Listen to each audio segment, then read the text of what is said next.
So I just finished rolling the transmission tunnel up in the sheet metal roller, and this is kind of what we ended up with.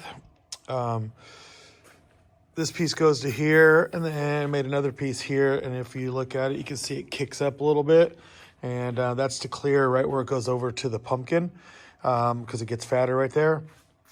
And so basically what I'll do is I'll go ahead and I'll cut this. You can just weld this if you want. You don't have to cut it, but I like to cut them. You can just weld this solid all the way around that, but I like to actually cut it and then fit it all together all nice. And so once I do that, it'll be ready to install in the car. And I'll show you what I did inside the car to kind of give you reference points of how high to set this up. So inside the car, you can see the square tube taped to the top of the dryer shaft. That's a 1/2-inch square tube. So what I do is I tape that to the top of the dryer shaft, and I put the transmission tunnel down. And this is with the car down all the way, by the way. It's like frame would be on the ground here. So that's 1/2-inch, and then I put the transmission tunnel on top of that. So that way I have a 1/2-inch clearance when it's down all the way. And then the very back right there is where it kind of kicks up a little bit. And so I just did a little kick up just to kind of clear right to where the big part of the pumpkin starts right there. So that's kind of where that'll go to. So I'll fit that up over there, weld it up, and then we'll come back in here, stick it in, kind of show you how it looks when it's inside the car. And then I'll figure out all the rest of what I'm going to do with the floor. And probably before I get too far, once I get that tunnel all figured out in here, I'm going to probably take the seat and stick the seat up in here just to see how much room I have, because I'm going to have to cut the bottom of the seat. There's no doubt about it. It just depends on how much. And I got to decide how much of that floor I either need to cut back or bend forward, and I won't know that until I put the bottom of the seat in there. And by doing that, that'll tell me how much room I have to play with or don't have to play with. So you're going to have to kind of modify around it. So if I can manipulate the floor, I'll do that instead of the seat. But no matter what, the seat's going to have to be cut out underneath right there and then reinforced. So that's kind of the next project that we're doing today. And get on it and kind of see, show you real quick again. You can see the tunnel where it kicks up right there for the rear end. So, and I leave all this long, very long. So that way when I stick it all down in there, I can mark from the bottom of the floor along it and then trim it all out nice and then sand it flush with the floor. And then that way, whenever it's all welded in and everything, you can seam seal it and undercoat it all nice. All right. All right. So we'll get going on that and get this thing knocked out.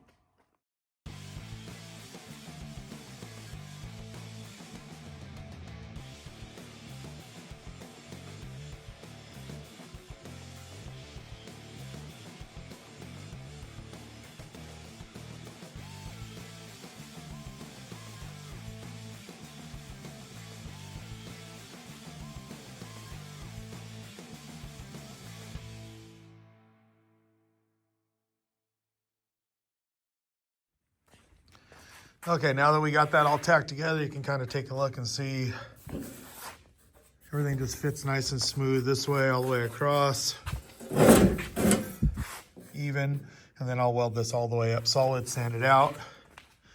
That way it looks nice. And then when you're underneath, you can actually clean it up underneath here. You know what I mean? So once that's all done, you can actually make it look really nice. You could have welded it together the other way too. That wouldn't have been a problem.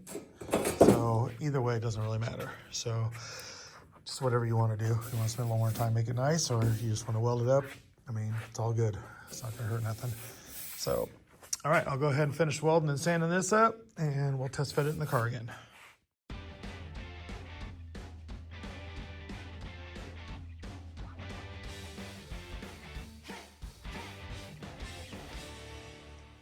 Okay, now I got all the transmission tunnel sanded and thrown back in here. And you can see I just grabbed the seat real quick. And you can see the tranny tunnel. That's where we welded and sanded it. So you can't really tell where we put it together too much. Looks pretty good. But as you can see, the seat will not go down all the way. It is hitting under there. So before we go any further, don't even need to worry about the bottom part of the seat because that doesn't matter yet. You got to get the back of the seat to sit down first. And it's not even close right now. So it's going to be a little bit more cutting than I was hoping, especially when you have a seat that's already fully upholstered. It doesn't really matter if it's, a seat that's not maybe just a frame or whatever. It's a lot easier. So we'll try to do the best we can here without having to have him get anything recovered. So what I'm going to do is start with, I mark the bottom there real quick, and then I'll pull it out and see what's behind the seat. Go in the trunk here. Yeah, and you can see right where the seat's sitting on it right there. So first and foremost, just need to go and trim the back out of the seat, pull the seat cover off as much as possible there without damaging it, and see how much I can cut and save without having to reupholster anything here. But first, need to get the back trimmed out enough to where it fits down there, and then we'll deal with the bottom. And just one thing at a time, pretty much, before we go welding any of this in here. I'll do all that. But you can kind of see how it looks in there. So the driveline did come up in there pretty good for how low this is. So it's just things you got to deal with, one thing at a time. So, all right, we'll pull all that out and see if we can get this thing fitting. Well, I got the seat out, flipped over, and what I did is I pulled the D-rings off so I could pull it down to see what's going on here. And so this is everywhere where it's hitting. Like, this was my marks, and I just did some rough marks under there where it was hitting at. But you can kind of see what we're dealing with under here. So you got the springs of the seat and this bar. So what I'm gonna have to do is I'm probably gonna cut this bar here and go and bring it all the way up to here and trim this out, and just have to do something like that. Probably have to trim this out too. Might have to lose these two springs here in the middle. So being a fabricator is not just being, you have to learn how to do a little everything. Not an upholsterer, but you have to make things fit. A lot of people would just say, okay, I'm done here, take it to an interior guy, let him deal with it. But in all reality, that guy doesn't want to be cutting and welding all this stuff if he doesn't have to. So anyway, I'll try to put it back together the best I can and make it fit in there, and hopefully I can get it all up in there to where everything fits and he doesn't have to get anything reupholstered. And I'll trim and remake this section here, and I'll just keep test fitting it until I get in there where I feel safe. Here's the other thing. This burlap sack stuff right here, this cotton, highly flammable. Got some crazy stories about this stuff right here, catching on fire. You need to be extra cautious. You think that you might have put it out, and like 4 hours later, this stuff will reignite. So you need to make sure. I'm going to put some thick cardboard in between here, or sheet metal, and before I start doing any cutting or anything on it like that, make sure you have water or something nearby. Maybe I'll go into a story that we were filming a TV show at SoCal Speed Shop. We were building a car to do, we're building a 69 Charger to go do 200 miles an hour, and pulled all the interior out, and they had been cutting inside the car and all this, and they pulled the seats out and they laid them up against inside the shop. And I told them, you don't leave that in there. And they're like, oh, it's fine, it's fine. I said, no, I wouldn't do that. That stuff can catch on fire. Oh, it's fine, it's fine. So I ended up taking the seats and throwing them outside because I didn't want to leave them inside. I didn't trust it. And sure enough, that night, those seats engulfed and caught on fire. And luckily it was raining that night, but they had to have the fire department come down there because they caught on fire next to the dumpster. And I remember Pete Shapiris was like, you saved my shop would have burned to the ground. Like, everybody was making fun of you for that. And he goes, I kind of was too. And then you just took them and threw them outside, and that stuff really caught on fire later. And I'm like, yep, that stuff is crazy. So be careful with this stuff. Don't be careful with it. It's flammable. So anyway, so I'll get to cutting on this and getting it to fit in there. And once I get it to fit in there, and then I'll do the bottom section, and we'll do the same exact thing until I know it fits before I put the tranny tunnel in there. And that way, if I think I need to do anything else modifying wise, I can before it's all welded in.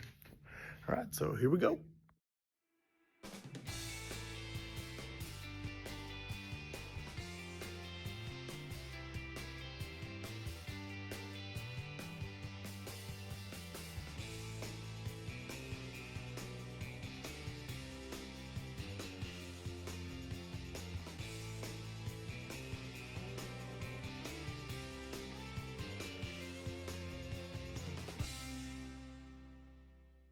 Okay, all this is, the whole seat is all welded up now. I'll show you what that ended up looking like. Ran a bar all the way across here, tied this piece into that. See, welded rods here, here, here, both sides all the way around. So that way it's nice and strong again, how it was. And everything will work back together. So now this just stays wide open right here.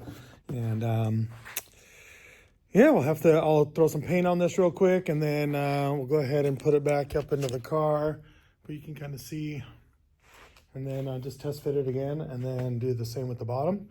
And once those both fit, then I'll know that everything's gonna clear when I go to put the tranny tunnel in.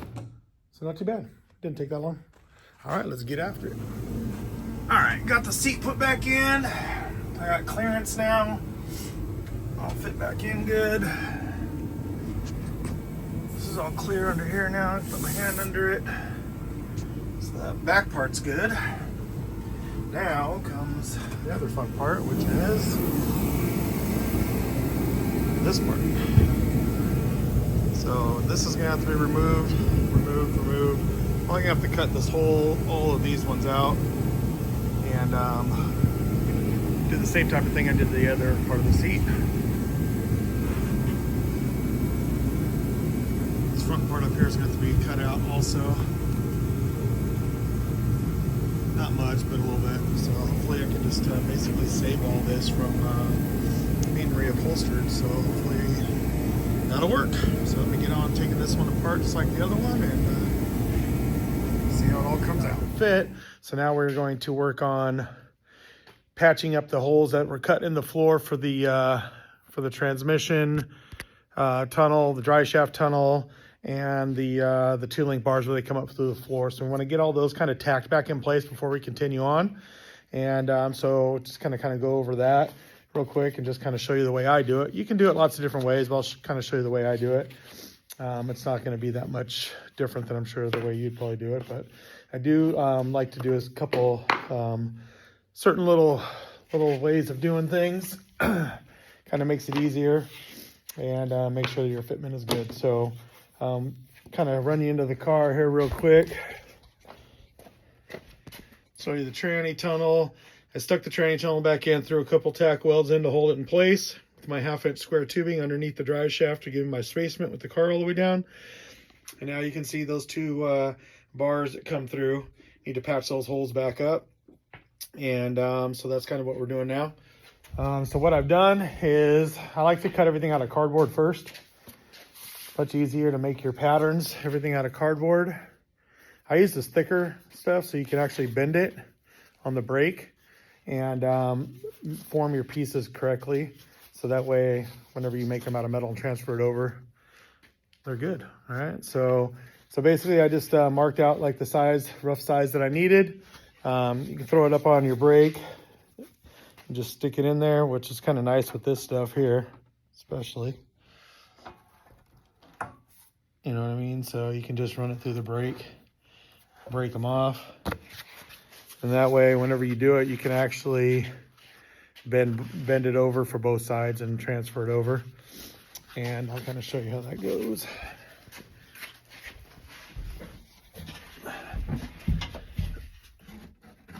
So it's this way, that's the other side.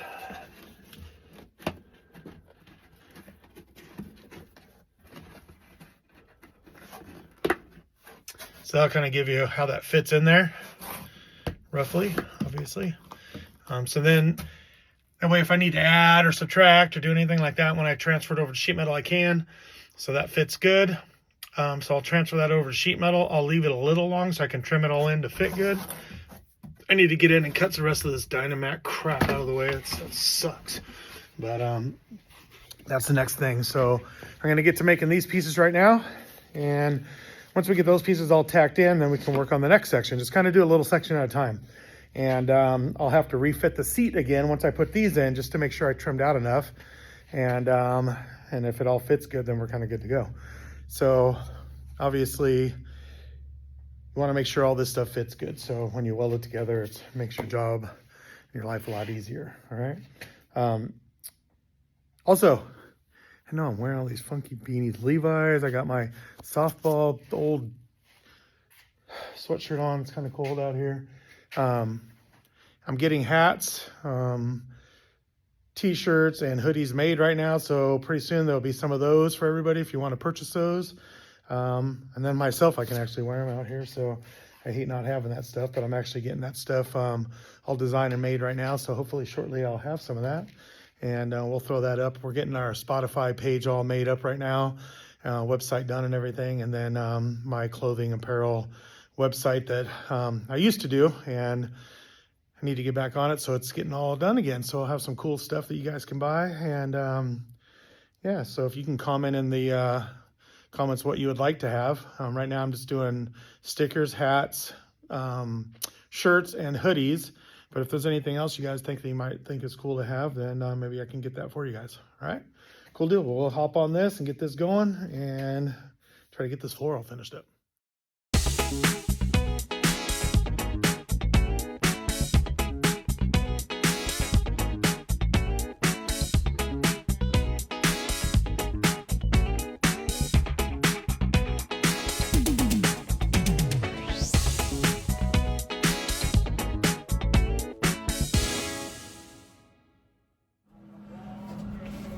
All right, so now I got the piece of metal bent up, getting ready to put it into the hole there. Good little trick if you have, just grab a magnet like this. That way you can hold it in place when you go to set it in there to weld it in place. You can hold it so it doesn't fall out the bottom. You can kind of line it up best you can.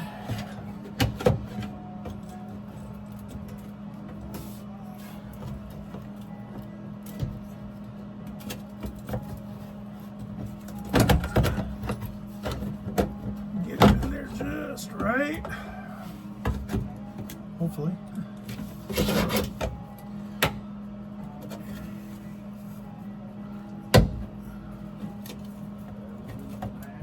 All right.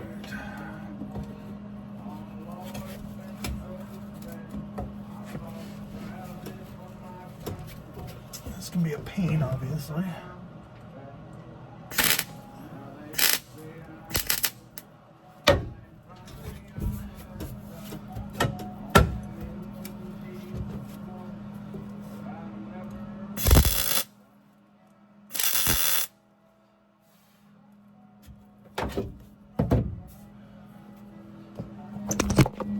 Knocked you down. Anyway, so then you can kind of see fits in there pretty good. Got this one in there tacked in. Throw a couple more tacks on this guy, and then I'll go ahead and come up here and I'll fill in these two areas here where I cut it out before, where it was coming up and I wasn't sure how much room we were going to need, and just trying to trim it around where all the rear end was. And that was where the hump was off-centered. So now I'll just add pieces back into there to make it all even with this. And then once I get it all, the whole floor back to where I want it, then I'll trim this back where it needs to be trimmed, and we'll start making the up piece here and start to get that piece done. Because when that piece is done, then it kind of gives us where we're going to go back that way. All right, so let me tack this in a little bit better.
Okay.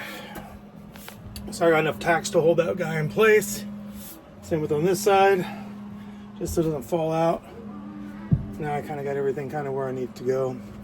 I'm actually, before I go to do these in this, I'm probably going to weld up this part of the notch here. Maybe I'll wait until I trim this. Yeah, I'll wait until I trim that, give me more room.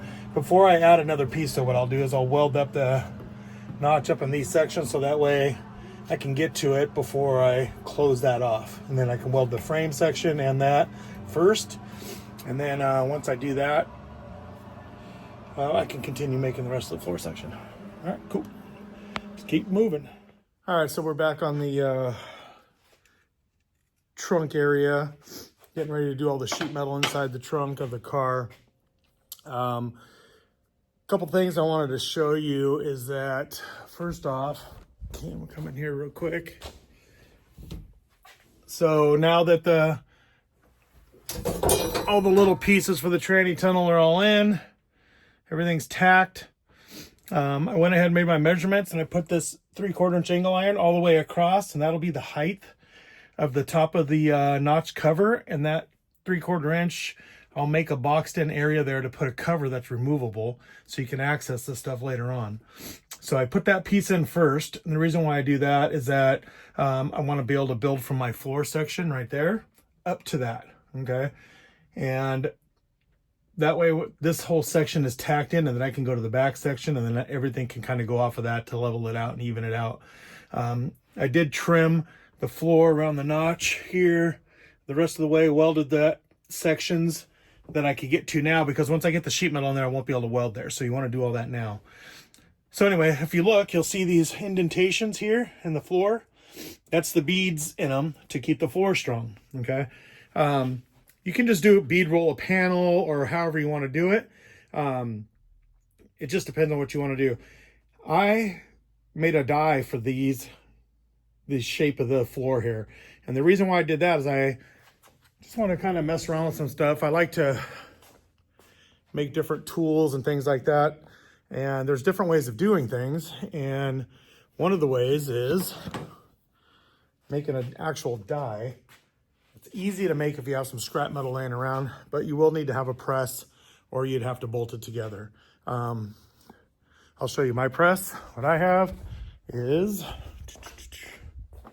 I have a Harbor Freight 20-ton press, air over hydraulics. You just hook your air line up to it, and you just engage that. And it just goes down. It has 20 tons of pressure. I mean, this will bend a lot of different things. You can bend. I mean, I've bent 3/8 thick metal in this thing. It'll bend it. The brake that's in this is a swag brake. Okay. They make this one, 18-inch one right here, and then they make bigger ones, and they also make finger brake dies too. These things are awesome. You can bend so many different things, but not only can you bend different things in it, you can make up your own little shapes with everything and put it in there and bend it and create your own little designs. Here's one I did. So when I got the notch for this car, all the notch plates were flat. So I had her bend them to make the radiuses to match. And I just, some tubing, cut these together, stuck it in there, and it just formed it exactly around that. And that's kind of what we're going to do with the floor. So this is easy to do. Takes a little time. You can bead roll it, but you don't have to, okay? In this particular case, I want it to match the floor that's already there.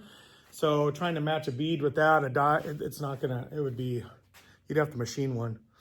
So an easy way to go about doing this, start with a piece of cardboard. Bang. It's simple. You just take this cardboard, you lay it in there, and you draw the shape of the floor. Cut it out with scissors. That's your shape. That's what it needs to be. So then, I know it's kind of crude looking. You don't have to make this thing all super bitchin' unless you want to, because in all reality, it's just serving a purpose as being a press, a die, okay? You can spend a lot of time on it if you want. It's up to you, whatever. I just kind of knocked it out quick. Still took me a couple hours to make this. So what I did is I actually made this die, and then you make your piece here, for that to go into, okay? And then you make this is the negative, and this is the positive, okay? So if you look, okay, that's my die shape right there. All right. By doing this, you're sandwiching two pieces of metal together, okay? So, and I don't want the bead going all the way to the top. I wanted it to stop in the actual sheet metal before the top. But I want it to go all the way down so that way I can match it up with the indentation on the floor like I showed you. I'll actually be able to match that up so that indentation will follow and go up. And then it will stop before it gets to the very top. And that'll give us the strength in that whole panel that we need. And it'll look cool. It'll look like it was an original piece made for that. And I'll probably do that on the back side also. But basically you're just, you know, messing around with stuff just to see what things you can make. I mean, you can make all kinds of shapes. Whatever you can make out of this and press it together, it'll put that shape in a piece of sheet metal, no problem, okay? The thing is, the more precise you make this, inside the negative and the positive, the more precise your part's gonna be. If it's not precise, then it's gonna be exactly the same way on your sheet metal, okay? This being a floor piece, I mean, I made it pretty good. You know, it's good enough for this. If I was making a piece that you would see, like, let's say on the outside of the body or something, I would probably do a little bit different, file the edges, make sure everything is good. So when it pressed that, it would leave that indentation nice, crisp, and clean. You don't have to really do any extra work to it if you want to make a point or something like that, a body line. But in the floor here, I'm just trying to get the same contour. So it looks kind of cool and it gives us strength, okay? So piece of cardboard, your shape. Find some metal around. I had some 1-inch round tubing and I put a 3/4 inch solid piece inside and then just pieces there just to strengthen it for when it goes in the die. This is just 3/4 inch angle on this side, same thing. And I put a piece of, the reason why it's flat on this end is that when it goes in the die and bends, this is gonna be my top of the floor like this. This will have the die and then it will actually stop here and this is the flat part. So I want that indentation to stop and this will be the rest of the flat part of the metal, okay? So it should leave us a cool little indentation right there. I'm gonna look like it was pressed in there on a press. And that's exactly what we're doing, pressing it on a press. So I'm gonna do a test piece right here real quick and then we'll run it over there. And what I'm gonna do is I'm gonna put it in the machine over there and I'm actually going to tack the top piece in place onto my finger brake. And the reason why is that this, you know, it can move around because this is it's round, it's gonna sit on top of the metal and it can slide all over the place. And when I'm actually doing the actual piece, I wanna be able to have my lines straight. I don't want no movement. I don't want it to be all around. So whenever I mark my center lines, I wanna know that this is not gonna move. I'd line it up on each end and then press it down, it'll be the same. I actually ground in with this die grinder real quick. Just, those are my center lines. I just do that with a grinder so that way you don't need a pin or whatever and it's gone. So you just real quick like that. A piece of sheet metal, 18 gauge. That's what I'm gonna do this out of. And this will do 16 gauge, no problem too. But this part of the floor, it's 18 gauge. With this stuff in there, it'll be more than sufficient. This floor is actually 18 gauge. So I'll just put it back in the same thing. I'm just gonna do a quick test piece just to show you, okay? And let's see what it does and how it works. So just measure the center of the sheet metal here. 9 inches, so 4.5.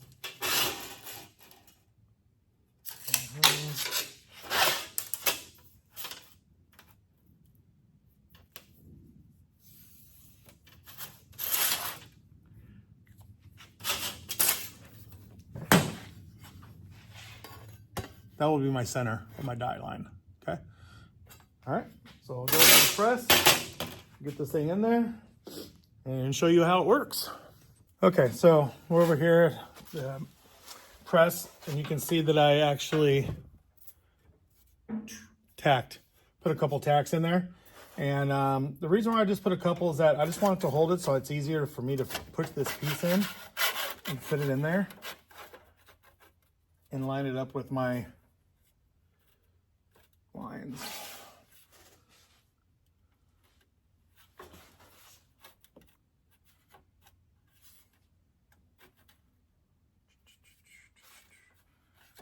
Okay.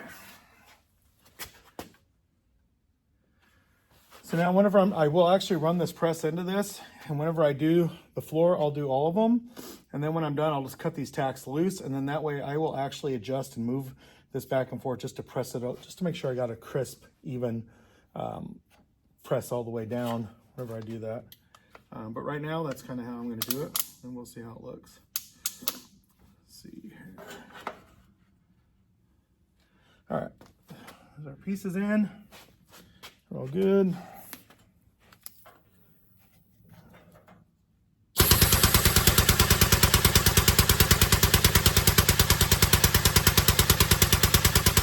It's not the fastest thing in the world.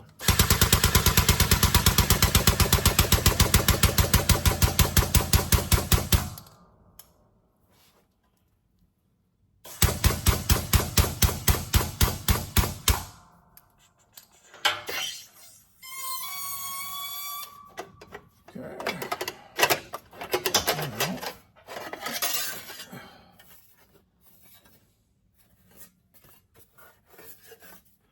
So you can see it made the indentation in there. This is the part that'll go to the floor. This is the part at the top. And that's kind of how it's going to go, like that. So you put the little indentation right there. So, you know, you will have to, if you want to get this perfect, you take this and you'll have to just lay it down, any little spots on it, and just hammer and dolly that out real quick. It doesn't take but a few minutes, okay? But if you look at that, I mean, look how nice that is. So you get a nice edge. It's all done right here also. And this will go right to the floor, so it'll go in there just like that. Kind of cool. So, like I said, it's just a matter of putting that in there. That did this pretty good. I'm not gonna cut it loose and move it. It's pretty crisp all the way around. When I do the actual piece, if I need to do that, then I'll just pop that loose and I'll just slide this piece back and forth over the center of the pressure of the ram if I think it needs a little bit more or less or whatever. So, but other than that, I mean, that's pretty good for what I'm looking for. Let's see. All right, I'll kind of show you in the car what it looks like. You can see.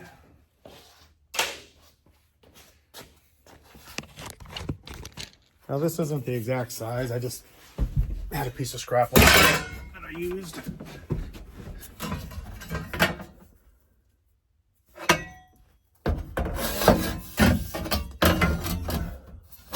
That's pretty close. So you can see how that fits right in there. And then that will actually look pretty clean like that, and it'll end right there. So I got 2 here, 2 there, in the back. It looks like there's 1, 2, 3, 4, 5 of those. Now you have to be careful that whatever you're making, whatever panel, is not too wide to fit in the press. This is actually no problem. It'll fit in there easy. But just make sure whatever panel you're doing will fit in there. But as you can see, that's kind of cool. Okay.